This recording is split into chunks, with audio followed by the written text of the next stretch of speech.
I'm Adrienne Giffen, and this is Now You're Talking. Parenting in the digital world can feel overwhelming, especially when you're balancing a career, raising teens and preteens, and trying to keep up with it all.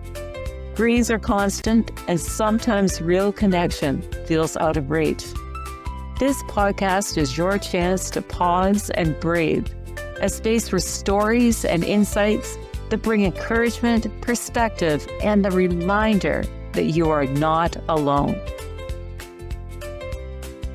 Today, I'm joined by Cora and Jim Ligori, camp owners, community builders, and parents who spent decades helping teenagers grow through real-world, unplugged experiences. In our conversation, we explore what truly happens when kids step away from screens and step into nature, challenge, responsibility, and community. Cora and Jim share the lessons they've learned from raising their own children at camp, why resilience matters, how chores build confidence, and the value of listening to kids rather than fixing everything for them. We also talk about technology, family connection, the memories that shape us, and the advice they wish they could give every young adult stepping into their next chapter. It's a grounded, inspiring look at parenting, growth, and lifelong impact of camp life. Let the conversations begin. Cora and Jim, welcome to Now You're Talking. I'm so glad to have you here and to hear about your experience about running a camp full of teenagers and raising 3 children of your own. I want to hear how you're managing all of this with the complexities of the digital age. Yeah, we're excited to talk about it. Yeah, there's never a dull moment, that's for sure. Sure. So where do we begin? Maybe tell everybody how you got into this. Why did camp become your passion? I think different reasons for us, but it is where we actually met at camp. But yes, I started in the scouting program as a youth many years ago, and started working at a scout camp when I was a teenager in high school, and it was kind of my only marketable skill growing up, and decided I wanted to branch out and try some other things, and applied to some other camps both internationally and throughout the country. Landed at one in North Carolina, and a couple years later, Cora just happened to start working at the same one. It meant to be. Oh. And what about you, Cora? Yeah, I grew up going to summer camps, kind of starting with, I'm from Western North Carolina. I should say that first. So people who know that area, there are 100 camps within about a 50-mile radius. So it's a big part of the culture down there. And I was lucky enough to get to go to summer camp. It was one of the most homesick kids you could imagine. Like the first year I went, I think I cried for 5 days straight. But I kept going, and my parents kept sending me, and ended up at a summer camp in Western North Carolina, ended up working on staff there. I loved it. I loved being on staff. And then I got recruited at this all-boys camp down the street, working in the kitchen, running their kitchen. And that's where I met Jim, the program director. And it was just such a fun job, and living in the community. And you could see how kids kept coming back each year. You got to know them. You got to know the staff. And we used to joke when we were dating and talking about marriage, like how fun would it be to be able to run a camp together, to be able to do this together. And we always saw the camp director's kids as having the best life ever, running around camp. Like that was their backyard, getting to go to activities and all the things. And we thought, oh, this is where we'd love to raise our kids. At one point in time, we joked that we wanted a whole cabin of kids, like 8 kids is about what in a cabin. So I remember us joking, like, let's have 8 kids, like a cabin, like we're the counselors. And 3 is about all we can do when we're managing hundreds of other people's kids as well. Yeah, it's a joy. And so you tell us more about your camp. And did it just start from an idea? Did you start it from scratch? No, we're lucky enough to be stewards of a legacy organization. TVRC, or Teton Valley Ranch Camp, celebrated its 87th summer this year. Oh, really? Wow. Became a nonprofit about 25 years ago. So the organization's nonprofit. And we started about 10 years ago at TVRC and are now the executive director and camp director. Oh, that's fantastic. And it's what amazes me, it's a teenage camp, but ages 11 to 16, you either are preteens or teens. And what is that like? And maybe you can share some sort of transformational stories that have happened to some of the kids. Yeah. Well, one of the things that's really neat about our program is it's a progressive program. So our youngest campers are 11 or 12 or 13. They're the ones that first come. We don't take any kids younger than 11, but they have to be that age to come to camp. Once they're 14, 15, 16, they've already been part of our program because so many of the skills is something that they build on each year. So we send them on age-appropriate backpacks and age-appropriate pack trips into the wilderness of Wyoming. But you don't just start summiting the Grand on your first year when you're 11. You start on trips that are something that you can do. They're hard, they're difficult, they're challenging, but they're something you can accomplish. And so the next year, when you go on another trip, it's a little harder, it's a little more steep, it's a little more miles, but you've gained so much confidence and skills from the year before. So the thing that's really neat about our program is we know our kids well, because we get to know them at 11 or 12 or 13. We get to see them grow up. And I feel like that's something that not all the camps have. We're also full, like we fill camp with 135 kids. And that may seem like a lot of kids, but that seems like a lot of kids. A lot of other camps, they have 400 or more a week. And so we really get to know them by name and get to just watch them come back and return each year. You know, we have about a 90 to 93% return rate each year to campers, which is pretty high. That means they're having a good time and they want to keep coming back. So then we really get to know them. As soon as their names come through with their applications, we're like, oh, yay, like Buck's coming back to camp, you know, that sort of thing. Yeah. Like we really know our kids, which make it, I think, really unique. And it's not just the kids, it's the families as well. As a legacy organization, we've had kids coming that are third and fourth generation TVRC campers whose parents and grandparents have come to camp. So it's really exciting to get to know the families as well. Yeah. And what brings these kids back? What is the secret sauce? It's the community. I think it's the place. It's the air of adventure and challenge and overcoming, hard moments and the celebration that we have at the end of that. Yeah. Yes. And the relationships, that always comes back. The friendships is what so many of our campers say. They're always interested in like who signed up and who's going to be my counselor and who's in my cabin. Yeah. And it's like that for like generations, I feel like this last year. And I think even this coming year, we have staff members where at least 3 of the sets of parents met on staff at Teton Valley Ranch Camp. So it's just something that they grew up like having that as part of their life. And now it's their legacy to carry on. That's so interesting. Yeah, the relationships keep building too. Those groups of kids, when they leave camp, that cabin group is still usually a very strong cabin group, and they stay connected to each other throughout life and are there to support each other in both celebratory and challenging moments, weddings, funerals, all those things. We hear that those groups of people move together through life. And so being just a small part of that is such an honor in it. Yes. So fast forward, what have you heard from some of the campers that how it's changed their lives, how this experience has changed them?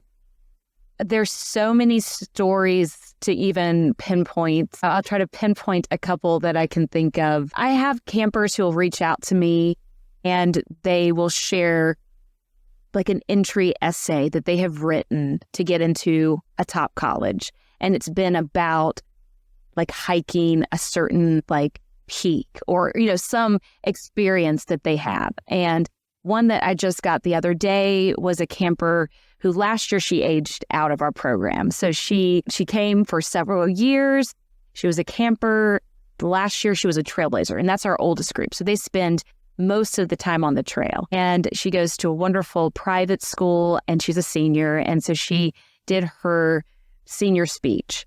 And almost the entire speech was about her experience at Teton Valley Ranch Camp and about the challenges that she overcame. And one in particular was this hike to Darwin. And so she was with her group, her cabin group, and they were hiking. They were trying to summit this mountain. And It had been tough. This is not like the first day of this trip. This is like the third day, getting up early, going up, wanting to give up, but like continuing through and then being able to get to the top as a group, hold hands, look at the view. And she says she draws on that experience whenever she has a challenge in life, whether it's a challenge at school or a challenge socially or just anything. She thinks about that moment and draws on that to say, I have the ability, I have the resilience to get through this challenge because I did that.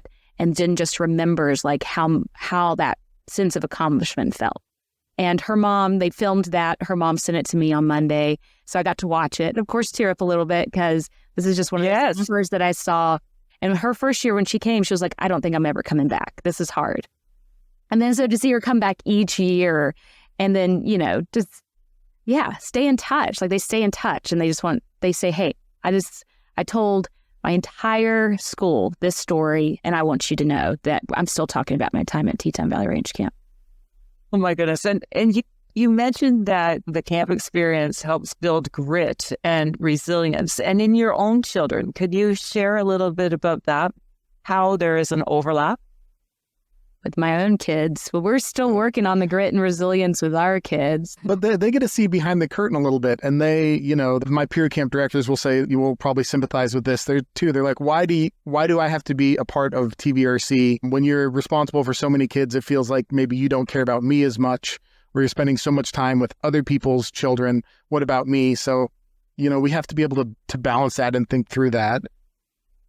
Work through that as well. We spend a lot of time with them in the off season. So that's really it. But they're with us at camp and running around and doing the things, helping wash dishes and pet horses and cause problems. Yeah.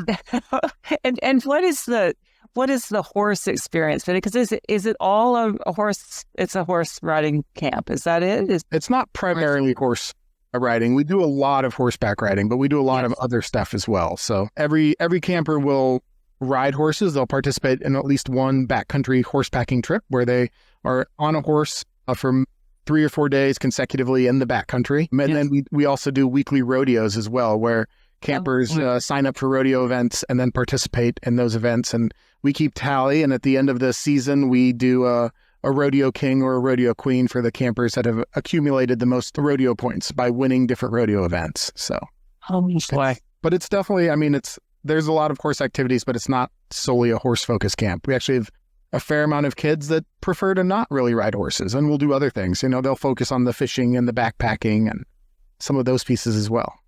Yeah. So how are you as parents then? How are you managing, bring in the digital world and all the complexities of that, running a business and all the complexities of that, and then raising 3 kids? How are you managing all of that? Yeah. TVRC is a technology-free program, so we don't allow any campers to have any kind of technology outside of a battery-powered flashlight at camp. Staff members have a little bit more leniency, but, they're instructed to keep it outside of the cabin. That has to be on their time and in their space and away from kids. We encourage campers to write letters home. Parents have some more connection to us. We do post photos daily where they can log on and see those photos. They can write an email to a camper that we will print out and give to a camper. A camper can respond via written letter, and then we will email that back to the parent. So there is a little bit of the digital piece like peeking in, but I think we've insulated that pretty well from the camp community, from the campers themselves. Yeah. I'd say. And for our own kids, I'll speak to our kids. I'm a big fan of Jonathan Haidt. We've had the privilege of meeting him. Even before Anxious Generation came out, he was a keynote speaker at a camp conference that we attended, and we're a big part of that organization. And so we had an opportunity to meet him before that book came out. And actually, we're sent a free copy of the book the day that it came out. I read it. I've read it probably 4 times, given it to many people. If anyone hasn't read The Anxious Generation, I highly recommend it. But the idea is a lot of the reason we have so much anxiety in our young people, it is connected to too much time on phones, smartphones specifically, just where they have all of this digital access to their pockets. And a big part of it is they're spending more time online than they are face-to-face interactions.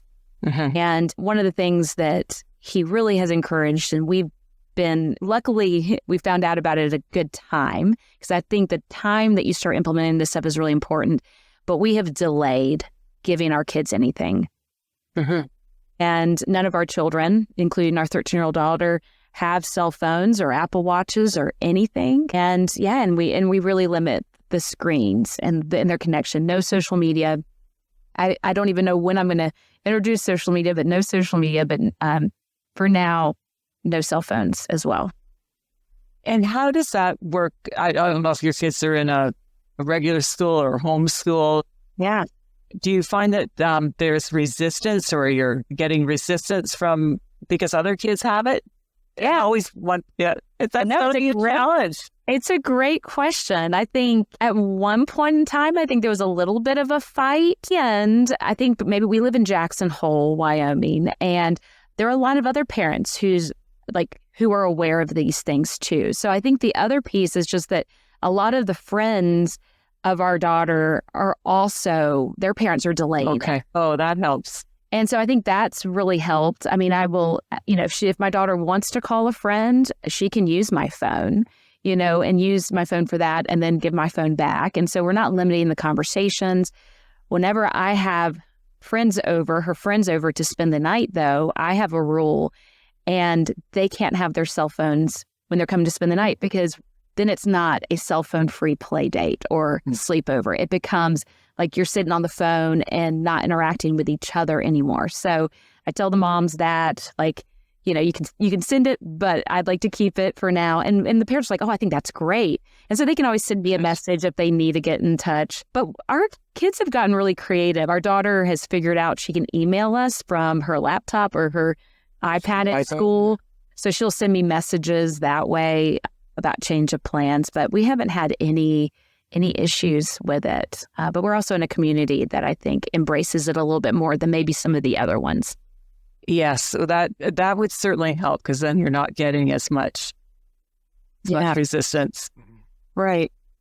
So thinking what you know now as camp, as owners, and you've seen these kids transition, and as parents, knowing what you know now, what would you do again?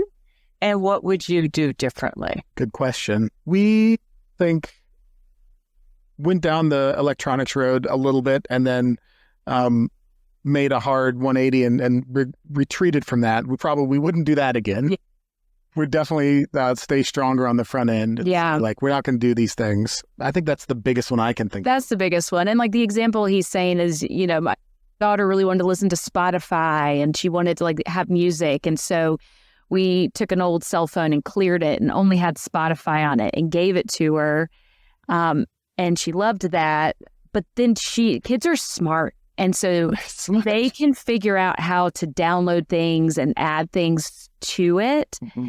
And so we discovered this and decided we were fighting more about it and deleting things off than it was worth it. It actually created more fights than fixing it. We ended up backpedaling and taking the cell phone back and just, actually destroying it so that it couldn't be found or anything like that, and then replacing it with something. It's a music player only, and it's called Campfire, and it only has Spotify. So yeah, interesting. I could make a plug for that. It works really great. Yes. So you can stream your Spotify music, but there is nothing else that's connected to it. It works very well. And the kids love that because they can listen to their music or listen to audiobooks, and they can access all of that, but there's no other apps that are on it. So interesting. So we backpedaled. And I think my advice to parents, I've heard lots of parents say, well, we gave it already. It's already too late. And I guess my advice for parents is it's really never too late to make a change. I think the other piece is we still have to maintain boundaries of music player has to go off at 9:00 at night. We're expecting you to go to bed, and we're not doing these things at moments you should be focusing on homework or chores or other pieces. If you want to wash the dishes and listen to music, that's fine, but it's not retreat into your bedroom with the music player and just have it all night long either. Right. So they're used to those boundaries. And because you've got such a wide age range and your kids, that your two youngest see your 13-year-old doing all these things. And so that's tricky because there has to be a balancing act. Yeah. So, yeah. And but who knew? So we will put that campfire in the show notes for people. Is it just an app or what is it? It's an actual device. I think it's called Campfire Player. Okay. But there's starting to be more of them now. I think there's one called like the Yodo or Yoto Player that's similar. It might be more geared for younger kids. The Campfire Player seems to work better for teenagers. It's more device-esque, I guess. Well, and if Apple is listening to this, I think they need to bring back the iPod. I thought that was one of the best inventions of all time. I mean, maybe just the iPod that plays Spotify music that does like more of the streaming things versus buying MP4s. But I just feel like so many kids love music and I don't like limiting music. I remember listening to my CDs or our radio and having like our little boom box, back in the 90s in my bedroom, and that was never limited. So I appreciate the plain music. Yeah, me too. It can take us back in time. Yes. To when we were teenagers, no matter what decade. I'm a lot older than you, but I get that for sure. So that's what you do differently. What would you do the same? Talk about some really positive things that you've done and raising your kids, but also because your camp deals with that tricky, 11 to 16 age. What inspiration can you give to other parents? I think one thing that we do, and I think we do it really well, and I would highly recommend parents to do this, is we have dinner every night together as a family. And we sit around a table, we eat our food, we have our blessing, we spend our time together. And it's just such a good time. Even sometimes it's only 30 minutes time together because they're like little and they want to go do other things. But we have that time together. We don't have our cell phones out. We're not at the table. We're not answering phone calls. We're just spending time as a family. And I think that time is such a precious time. And I highly recommend people do that. That's something that we do at camp too, that I think really brings community together, is we have 3 meals a day, 10 people sitting at a table, like 2 counselors, the rest kids, and they're having conversations over food. And I think it really brings community together. And I know families are so busy and they're going to hockey practice and they're going to play practice and they're doing all of the things. But I think if you could really sit down and have those times together, I think it's great. Mm-hmm. And sometimes you can try to have conversations like, what did you guys do today at school? And they say, nothing.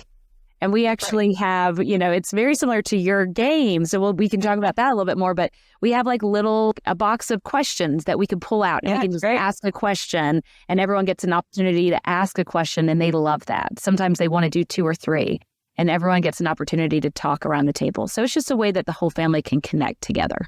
I'd say the other thing that I think is important is establishing like chores and routines for our kids as well. I think it's important that they see that they're part of the household and part of, our little cabin, if you will.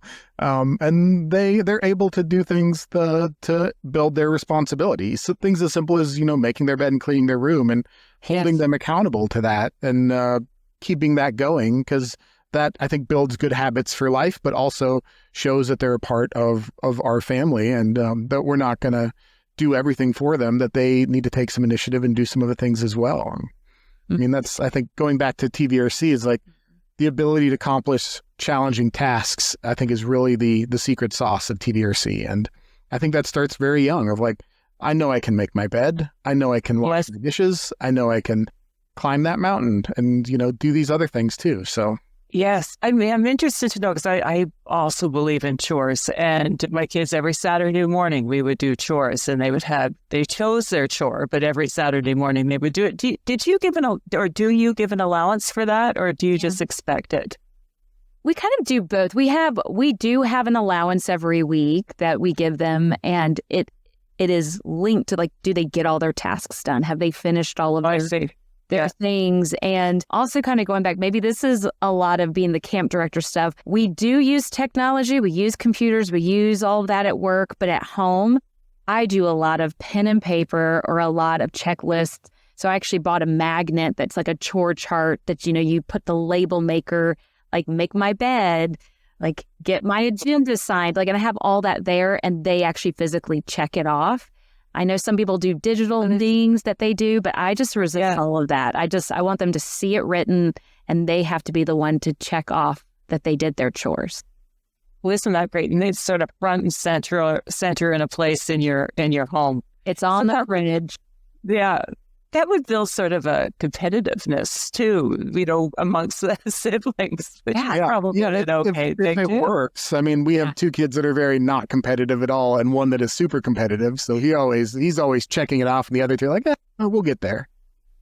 That's so funny. Yeah, and you also mentioned, having your child pick the chores, and I think that's important. There's some that we assign that they all have to do. They all have to make their beds. They all have to clean their rooms. But when they can pick their chores about, I'm going to shovel the walk, or I'm going to take the dog out, or I'm going to do these other things. I remember, our middle child loved washing windows, and they were only clean from about his head down, but they were clean. And he would go around and he would wash windows, and would have to go back and wash the top half. But he loved washing windows. It's like, great, that's an easy one that he can do. That's great. Well, thank you very much for sharing that. What I would like to do is transition into asking you some questions. And from now you're talking. And so this has cards, but what I did was create a board game. So there is a start and there is a finish, and it does create that sort of that competitiveness. In this game, you go down with adversity and up with growth and change. So it's sort of taking snakes and ladders and the game of life, because we all have a lot of both of those things in our life. So I'm going to ask both of you, what is your favorite childhood memory and why? It's hard to pinpoint a favorite one for me. I mean, I feel like I had an amazing childhood growing up in Wyoming, but the holiday moments or getting to spend some quality time with my father, I think was always important to me and seems special. There's a lot of memories I have with my father and I, in the backcountry camping or doing those things that really kind of stick out in my mind, I think. It's a little bit generalized, but I think that's kind of where I'd go. And you, Cora, I want to talk to that, Jim. Yeah. One that just comes to my mind, and for a reason specifically, I've mentioned this to my kids. So back in the late 90s, rollerblading was a big deal. So this would have been around the time I was 11, 12, 13, 14, before I got my license and stuff. But a group of friends would come to my house because I lived really close to the downtown area of my small town.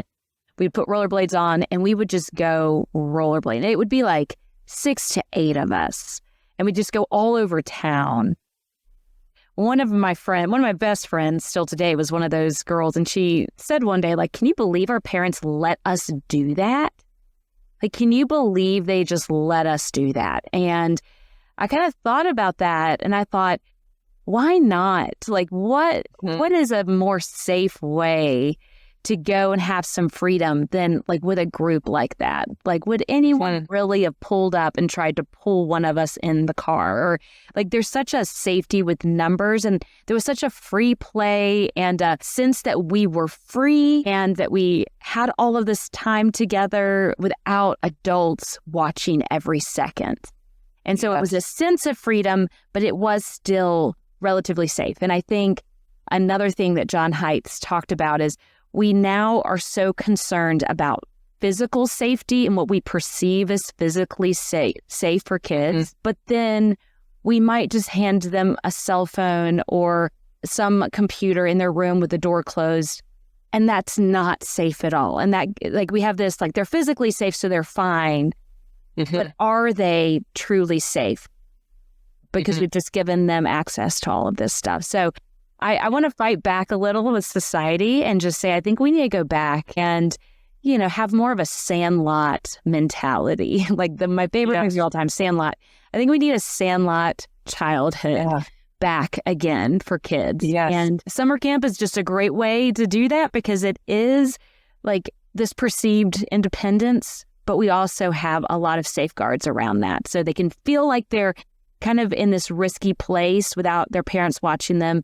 But then we put a lot of, safeguards and some supervision around that too. Yeah. And that's what I give. So when I hear what you said, Jim, about your favorite moments or camping with your dad, well, you're recreating these favorite moments for all these young people, which is amazing because I always believe our passion is always connected somehow to where we've come from. And you, Cora, you are creating roller skating moments. Or rollerblading, but roller skating moments. I grew up with roller skates for these young people too, because you are giving them the freedom, like you said, there's safeguards, but their perception is that they're independent. And so it's a direct connection to where you are now. What do you know now, and this is to both of you, that you wish you knew in your teenage years? I know what I would say. I think when you're a teenager, you care so much more about what other people think about you. And you don't think so much about what you think about you. And you worry about like what that person thinks about your outfit, or what that person thinks about what school you've chosen to go to, or how you did in a sports event. And then really when you get older, and I think one of the joys of getting older and more mature is that you just care about what other people think so much less, and you find so much more joy from that. And, dealing with like an 8th grader in our home right now, and like this is really becoming a big thing, like what other people think or the challenges. I just think it'd be so freeing to be able to just let them know, like, this seems like it's a really big deal right now, but no one will remember this later. Like no one will care when, you're in your 40s. Like about this one thing that happened or that you said, or this embarrassing thing that happened. Like it just isn't as important as you think. Yeah, I think that's good. I was kind of thinking more of like challenging moments and tough times when you're a teenager, like will end and things will get better and you will move on. And kind of in that same vein, like the adults in my life that were giving me advice that maybe I should have listened to that a little bit more. Like they really did know what they were talking about. That's a good one. I know it is tough though, isn't it? When we're in it and it's so difficult, but it's only looking back that we get this level of wisdom. Yeah, the aha moments. Yes, exactly. Almost we have to go through this pain in order to get to the other side of it. And when we play this, and I've played this, now you're talking with many, many, many people, but when I play it with generations and different generations, it's quite magical to interact, to see the interaction. And what I find is that parents often try to rescue their kids when there's a silent, but what kids come out with is so much more insightful than what we are going to say. It's incredible to me to experience that. And you must experience that probably when you're asking your own kids questions around the dinner table. Absolutely. Well, and I think a lot of times, we as adults are so quick to answer for kids.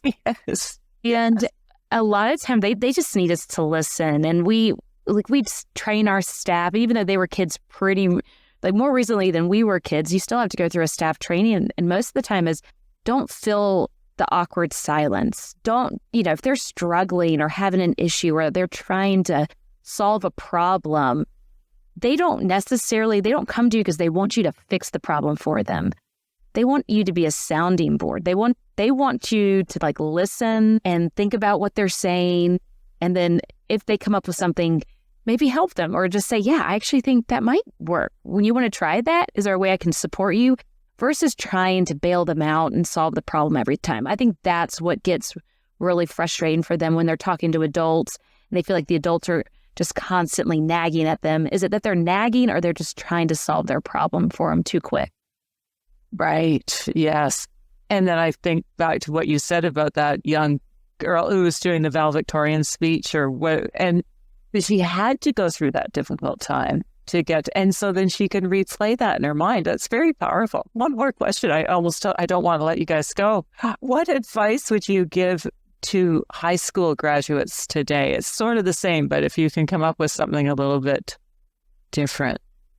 My advice would be like work and adult life is always going to be there. Like don't let the last few years of your, childhood, teenage years, young adulthood, like go to waste. Like now's the time to go do fun and crazy, adventurous things. Like don't worry about that internship in college in 2 or 3 years. Don't focus, on, the sports coach that says you've got to be there for every single practice and every single game, or you're never going to be a professional, whatever. Like go have fun and be a kid still. Don't lose that too early. That would be my advice. That's 100%. I agree. We see our staff members or former campers come back and be on staff, or new people come and be on staff, and we always see this fight in their mind. Like, do I keep coming back and having life-changing experiences in the Tetons, on the trail, spending time with these kids, or should I go get this real job and get my insurance and like get an apartment and settle down? And I'd say that when they continue to come back, they never regret it. But I've heard from so many people, like, I just gave up that time too quickly. You know, there's always time for like the mortgage and the, the 9-to-5 jobs. They always feel like, I remember this too. Like, I wanted to grow up. I wanted to be considered an adult. I wanted to like be there. And I think they rush through that like late young adulthood phase a little too quickly. Yes. Yeah. I call those the freedom years. Yeah. Free. And we don't know we're in them until we are no longer in them. And then I would look back and they're gone. And once you've let go of those freedom years, they're hard to pull back because you have all these responsibilities. So words of wisdom. What are some words of wisdom that you can share that will help other parents on their journey, please? I mean, the one that I always like to say, and I mean, it's more telling parents this, but also knowing that parents can tell their kids this too. It's something we say all the time, is you can do hard things. Things can be challenging and it can be so easy just to want to give up. But when you push through those moments, those are the moments that real growth comes and real resilience and change. And that's where characters develop, is through those hard moments. I always say it's really safe to just lay on a couch and watch a movie all morning. And that can be fun. And sometimes we need that. But there's no growth that's going to happen through that. It's through the actual challenges that we see kids really grow. And then that's when they feel like they've really accomplished something. The easy things are not, that won't be remembered. It's the hard things that are remembered. So I'd say the same thing for parents too, but it's a good way to remind kids. It's something we tell our staff as well, and I'll say this to kids, is you never do something for a kid that they can do for themselves, and you never want to do something for a kid that they can almost do for themselves. That was mine. Whoa. Stole mine. Sorry, they kind of go together a little bit. They do, absolutely. But that idea of, not doing things for your kids that they can almost do for themselves is the key aspect to setting up growth mindset in children. And it's the little things too. And it starts very young. You help your kids tie their shoes. It's okay if they knot it and totally ruin the laces and you have to get some scissors to cut it out. But, they're learning in every step of that. And Jonathan Haidt in his book talks about kids being able to cut like a piece of steak with a knife. Yes. Those little things are where this starts. Like, those are the things that I'd encourage parents to not do for their children. Yeah, to not rescue them. Yeah, like save those for the bigger moments when you really need to be there for as a parent. But like, don't do the little things for your kids that they can do. Making their bed, putting their clothes in the hamper, tying shoes, cutting meat, like those simple things. Like, let those kids figure that out. Okay. And because those are those foundational moments, aren't they? And you said, Jim, the growth mindset. Well, and those are simple things that we can do when we allow ourselves the courage, or have the courage sometimes as parents to let our kids fail. Well, yeah, and keep trying. Thank you very much, Cora and Jim, for being part of this and for sharing your words of wisdom. It's just it's very inspiring, and what you're doing is the ripple effect of what you're doing by providing this opportunity for kids. It's not only going to help the children themselves, but it's going to help their families and be an inspiration for their friends. So just know that you're doing great things and certainly making the world a better place. Thank you very much. One thing we have to tell you, because we really like the idea of your game, and one of the things that our campers do at the end of every day is they get with their cabin group and they sit in a circle, and they have something we call circle, where they ask one of these questions really similar to what you're asking, and they each get to go around and share, and they have to listen with respect, and they have to listen to everybody, and each person gets a turn, and they have to speak from the heart. And it's those moments that I think really draw a group together. And a lot of campers will say it's those moments as a cabin where they feel like they have like their best friend. And so anyway, I love the idea of your similarities to lots of camps. Yeah. Oh, well, thank you. Well, it will be available at the beginning of 2026. And so I will let you know now that we're connected. But what you're saying, Cora, is it's when we allow ourselves to be vulnerable. That's when we can connect, because we're all vulnerable. But when we have the courage to be vulnerable with one another, that's where lasting bonds live. Yeah, Absolutely. for sure. Yeah. It's also how you can overcome challenges, when you can reflect on those tough moments and say, that was really hard, but now I'm more prepared to do this next time. Yes. Yeah. Well, thank you. And I look forward to future conversations. Absolutely. We look forward to it too. Thank you so much.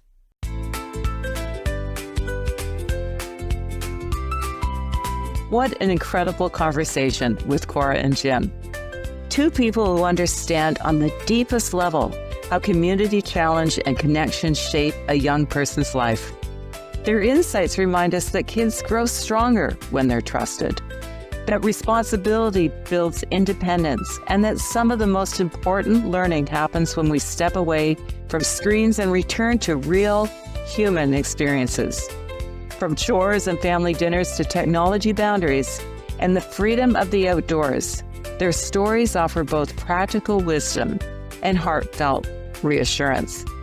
I hope this episode encourages you to create more intentional moments with your kids. Trust their capacity to do hard things and rediscover the kind of connection that lasts. Thank you for listening and for being part of this community of parents, leaders, and humans who believe in raising future generations with courage, curiosity, and heart. You've been listening to Now You're Talking, parenting with a busy career while guiding kids through the lure of screens isn't easy, but meaningful connection is always worth it. Take a moment to start a conversation with someone you care about. It could be the highlight of their day. Until next time, let the conversations begin. Now you're talking.